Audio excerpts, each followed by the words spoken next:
جو لوگ ہماری آیتوں پر ایمان لائے اور فرمانبردار بن گئے ان سے کہا جائے گا کہ تم اور تمہاری بیویاں عزت و احترام کے ساتھ بہشت میں داخل ہو جاؤ۔ ان پر سونے کی تشتریوں اور پیالوں کا دور چلے گا اور وہاں جو جی چاہے اور جو آنکھوں کو اچھا لگے موجود ہوگا۔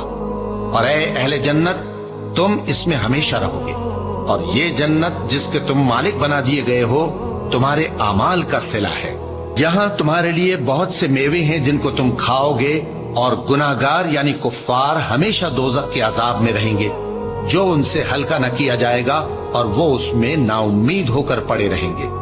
اور ہم نے ان پر ظلم نہیں کیا بلکہ وہی اپنے آپ پر ظلم کرتے تھے۔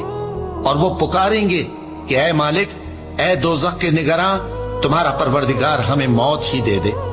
وہ کہے گا کہ تم ہمیشہ اسی حالت میں رہو گے، ہم تمہارے پاس حق لے کر پہنچے لیکن تم میں سے اکثر حق سے ناخوش ہوتے رہے۔